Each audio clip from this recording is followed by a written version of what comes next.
Isto emancipa. Eu estou aqui de colono e o Gadotti porque nós tivemos uma escola conservadora, mas que emancipava.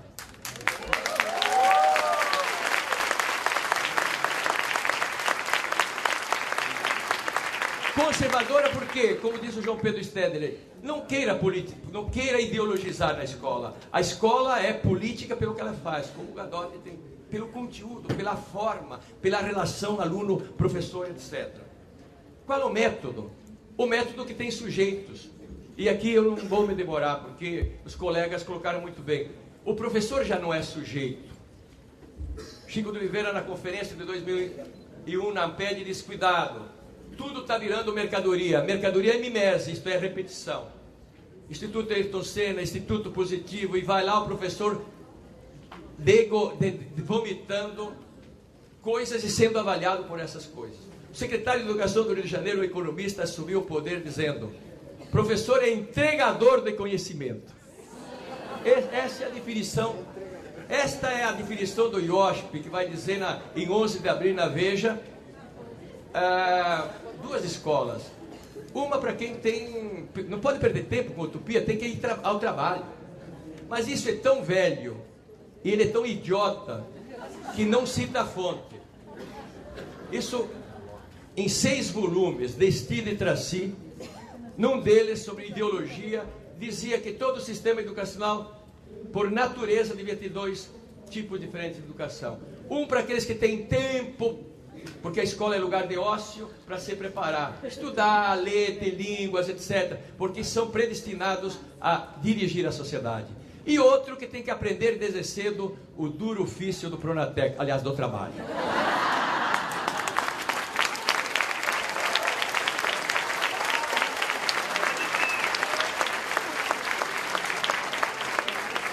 O que tem sujeitos? Sujeito, aí lembra uma crônica, tem 5. Sim. 3, o Gadotti derrubou 2. Então... Não vou ter tempo depois de responder, mas só para concluir o pensamento. O João Saldanha tem 2 crônicas sobre Garrincha. Garrincha era entendido como esse aluno tonto. Mas Saldanha diz: tonto onde? Elza Soares, com 70 anos, 7 plásticas, ainda põe muito cabelo em pé. Imagine aquela mulata com 18. Pelé dormia, diz Saldanha, o Zagallo dormia e o Garrincha fazia o quê? Ia jogar xadrez com a Elza Soares. Foi discussão da Copa, a última Copa, se homem podia levar mulher, se sexo atrapalhava o jogo. Segunda, nosso maior adversário não era a Argentina e nem o Chile, apesar que Pelé não era, hoje são. Era a União Soviética, porque tinha o melhor goleiro do mundo e tinha uma seleção de 10 nações, 15 nações. E Feola chamou o Garrincha, diz: ele vai ver esses russos de 1,98 m, pernas 40 quilos cada uma. O Garrincha vai se assustar e não vai jogar futebol. Então aplicaram, sem saber, método piagetiano, concreto.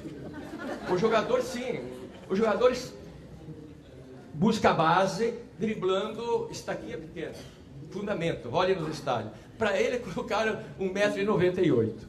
Depois de 2 horas, bum, bum, bum, ele chegou lá no Feola e disse: professor, driblei bem.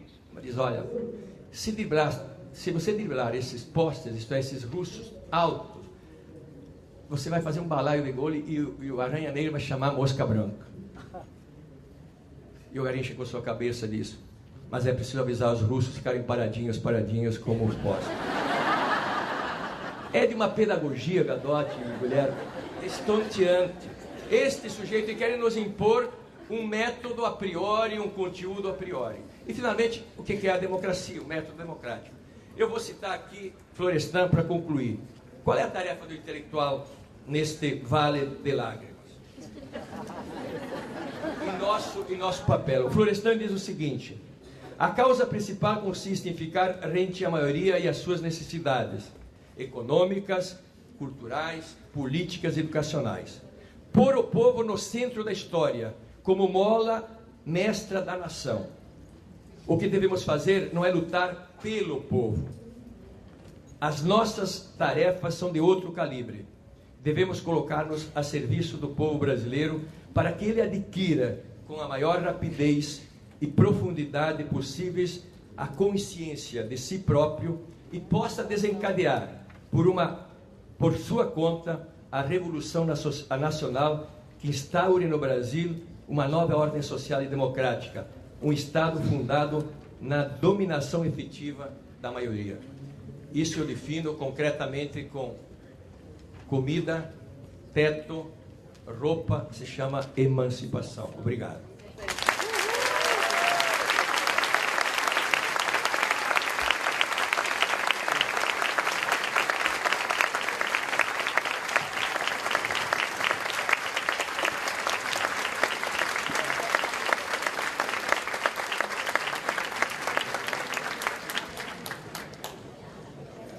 Bom, é muito gratificante ouvir o professor. Uma satisfação muito grande. Alô? Alô?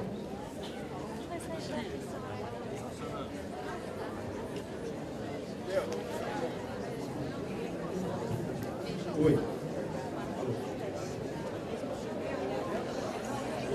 Alô? Alô? Aqui. Agora funcionou tudo, maravilha, né? Muito bom. Gratificante ouvir o professor Gaudêncio Frigoto.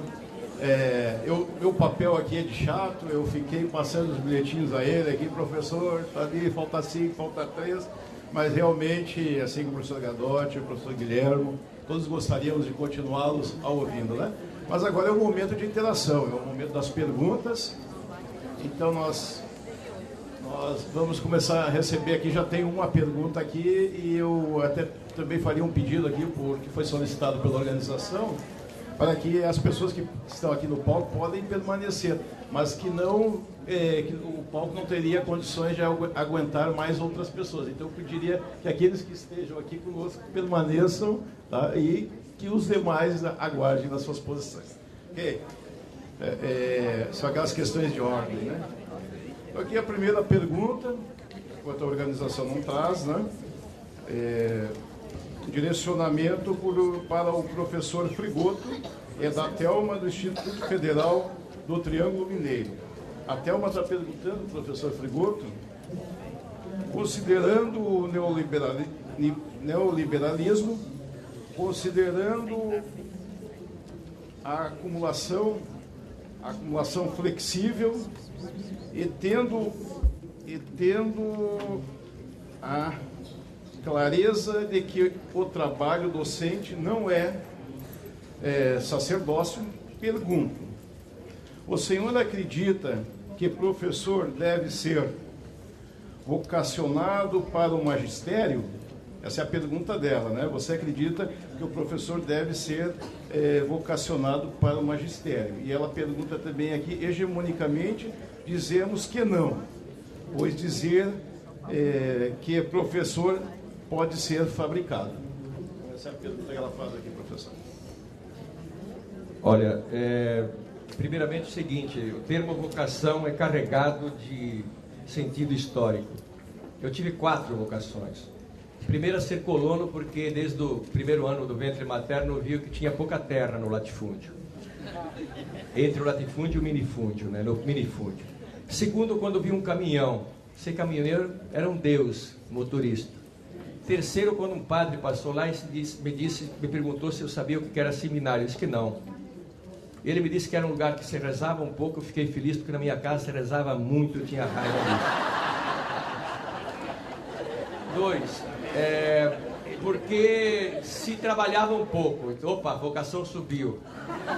Se estudava, era momento da... E quando se jogava, um mês depois eu estava no internato, fiquei 7 anos. Estou aqui por conta disso.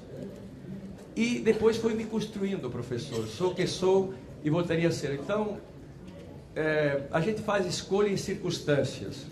É claro que fazer por imposição, nenhum campo é gostoso. Mas nós nunca fazemos totalmente a coisa que gostamos, porque mesmo sendo, entre comillas, entre aspas, vocacionado, haja paciência a trabalhar nas condições que a gente trabalha, né? Então, eu entendo que, sem dúvida nenhuma, o professor tem que ser uma profissão, assim como é do médico, assim como é do psicólogo, enfim.